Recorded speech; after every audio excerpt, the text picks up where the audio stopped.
Great to be back on Inspire FM. This is Matthias Gelber, commonly known in Malaysia as well as the Green Man, and I'm working on a book at the moment, Living and Working Green in Malaysia and Beyond. And we are featuring a couple of exciting business case studies of companies that go green or have green products and solutions. And it's my great pleasure to welcome Badrul Hisham Baharum here. He's the CEO of Housetec. Hi. Badrul, how are you?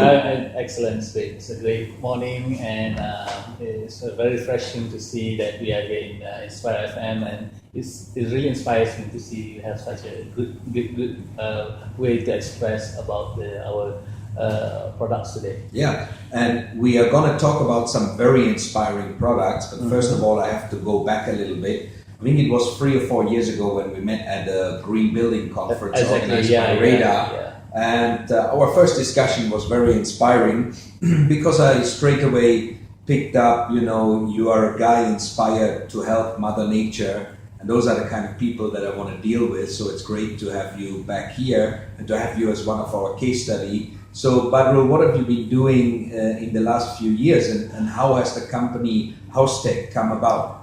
Okay, thanks, Matt. Basically, since our last meeting, I've been positioning myself, my company, and trying to get the influence into the business. And to start off with, actually, it's very challenging in Malaysia because everyone is saying that green is a very infant industry in Malaysia. And when I spoke to especially the local authorities, local councils, and most of them are really do not know what exactly they're up to. Yeah, there's a lack of awareness in terms of what can practically be done. Exactly, what are the practical solutions? Exactly. That's why during that time, I put two aspects into how Malaysian should be able to go green. And I created a very simple quadrant. I think you saw that quadrant, right? Yes. The green roadmap, whereby we have basically introduced 4 quadrants of impact against cost, whereby they are low cost, low impact to high cost, high impact, and somewhere in between, whereby each quadrant has activities. And this shows that every Malaysian can go green by identifying the matrix of activities where they can put themselves into to go green. I think we should put that into the book as well, because that is a very good guidance. If you can find the sweet spot, low cost, high impact, and can easily be done, that's the winners that we want to get in terms of taking Malaysia forward. I mean, I've been here 10 years and I'm still waiting for the big breakthrough. We've had a lot of goodwill from the government, targets, but on the ground is still moving very slowly. Is that exactly? I totally agree with you. The issue now here in Malaysia is actually the willpower to make strong policy changes. Yes. And then I foresee that they really need to break out of the bureaucracy and really look into the industry players and get the industry players to be more involved in making the policies. Time for action, government working together with industries and actually coming up with very practical, high-speed implementation programs. And for me, the best way to do it is actually do a benchmarking. And remember when we had our WIS conference, we saw that when we talk about the ethics of waste management and where the developed country, the developing countries, and Sweden, for example. Sweden have less than 15% practicing dumpsite and landfill, and it's not because of what we call the common procedures. It's actually because they change the policies from top to bottom. And that is the thing that we need to learn. The whole society needs to work together. We need to have government working with industry. I think we need to go into the schools as well, introduce it into the education system. I mean, when I think back growing up in my German kampong village, we already had the bins there and we got used to it from an early stage. So Yeah, I think spot on there. Now you've got some very inspiring and exciting products. Yes. The one I love is your Pasar Malam solution. Tell us more about that. Yeah. Okay. Basically, Housetec is, in general, we are a solution integrator for green technology, and we try to look at the market. What is the best products that can be subscribed by the community? And that's when, along the way, I found my path together with my partner from Korea, and we developed this technology, and since then we have been partnering to promote this technology, and we are focusing now for this technology to be depart to the Southeast Asian region, and we plan to make Malaysia as the what we call innovative hub for this region, and this is in line with the insights of our Prime Minister Yang Berhormat Dato' Sri Najib, who says that Malaysia should focus the branding of becoming the innovative center.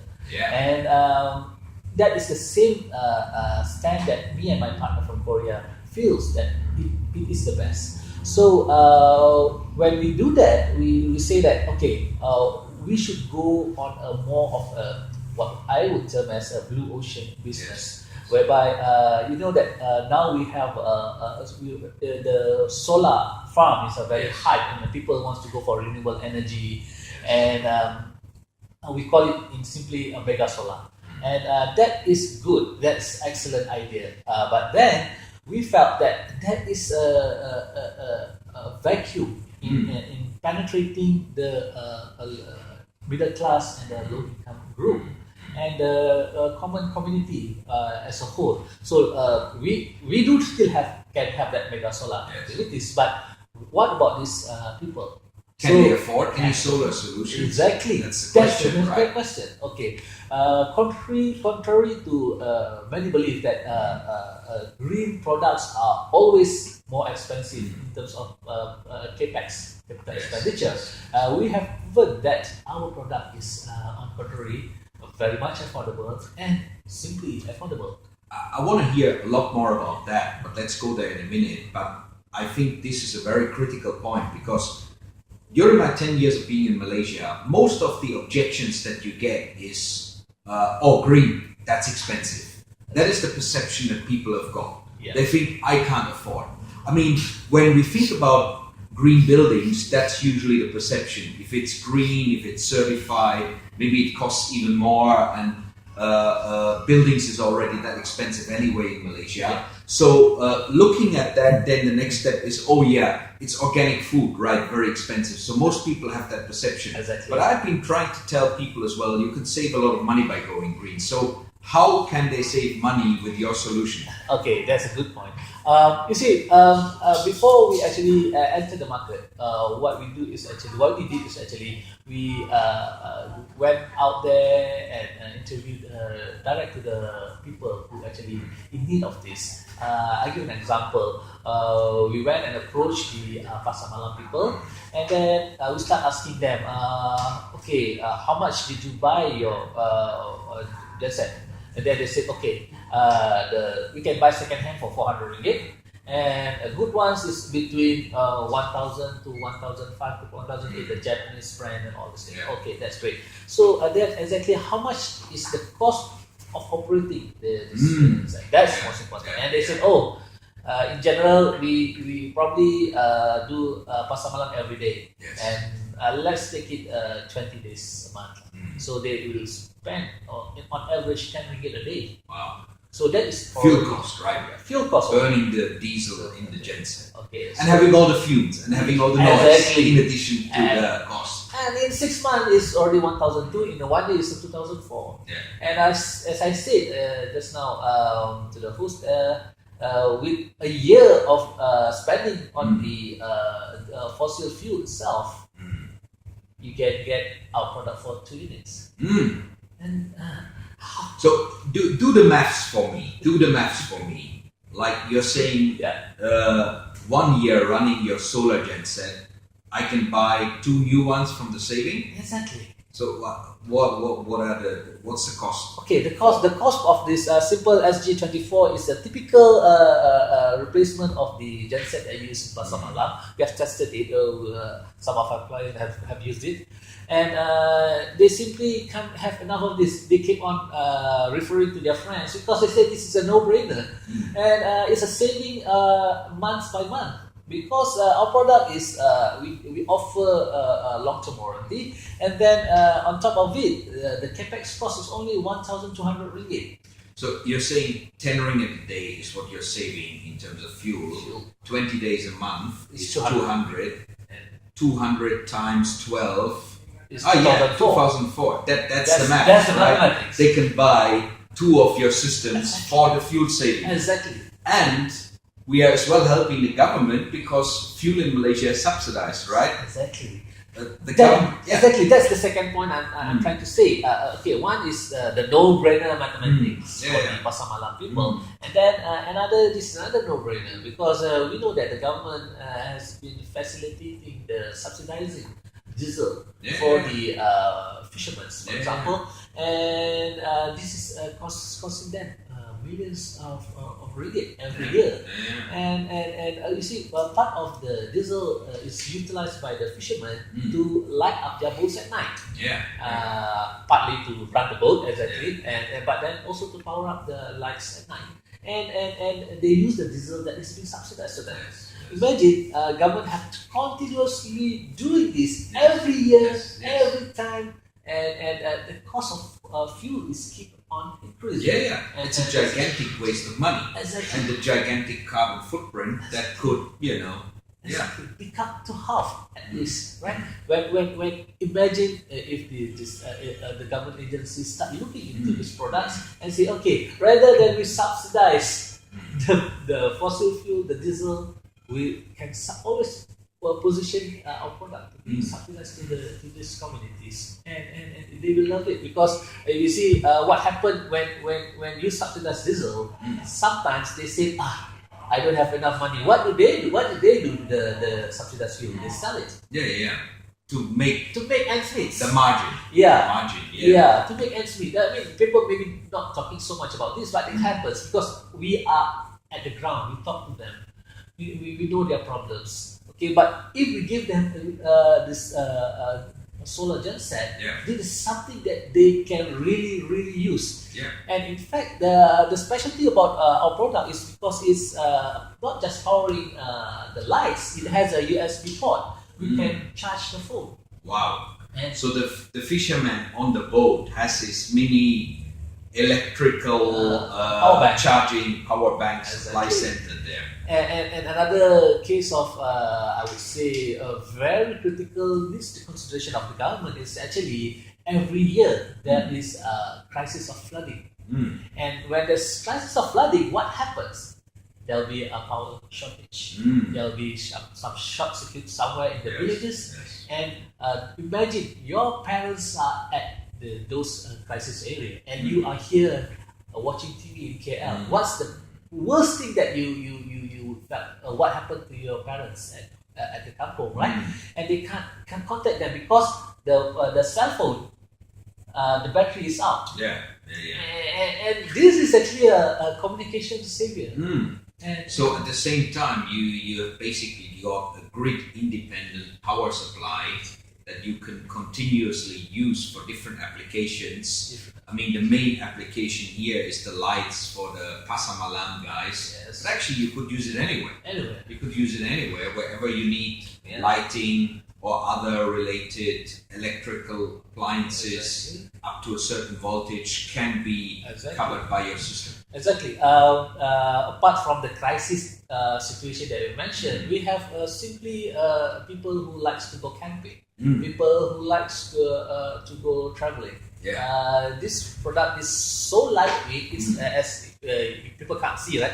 But it is only as big as a petty cash box if you have the petty cash box, and it's very lightweight. And then our panels are so small, and it can be kept in the car. It can be after charging, you can just remove it and you just carry the control box. The other thing I guess that I like about it as well, you don't need to carry any fuels around with you. Exactly. You don't have any spillage potential. You don't have any fumes that are both impacting the environment and your health. I mean, I've sometimes wondered whether when I've been at Pasar Malams where they've got the noisy gensets running, I mean, they're breathing in all the exhaust. If you're on a boat, you know, and you have the genset sitting in the middle there, I mean, the actual health impact as well on the people directly working in constrained areas next to it. I mean, all of those things, we should really try and get a radical shift to these solutions. What progress have you made with the government to try and convince them to go this direction? Because my experience is the people who are making money from the system now will try and resist those new solutions. Exactly. That's where, for me, we need to create more brandings, awareness. What I want to do is two-pronged strategy. I want to get the subscription of the community of this product. It's very important. Yeah. So we are now disseminating information, the availability of this product and what it can do. And at the same time, we are positioning ourselves to the local councils, especially DBKL, for example. We are now positioning with our partners, our resellers, to actually engage the local council to look at probability of creating some controlling parameter, like for example, conditional licensing. Like every year they should be renewing license for these stalls, right? Yes. And then there should be additional status by saying that the approval will be due considered and be supported by the council if they are subscribing to some green initiative.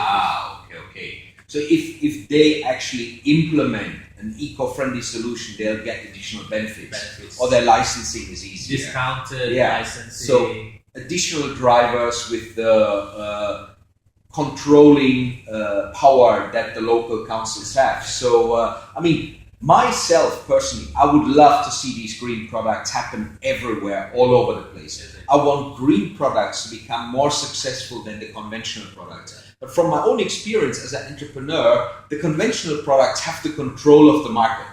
They have their buddies, they have the distribution infrastructure, they have the brand. It's very tough to break through those barriers. And those barriers are there on purpose because people want to continue making big money. So we really need to find a way how a lot of these green products can penetrate faster and more efficiently. I think that's a good strategy.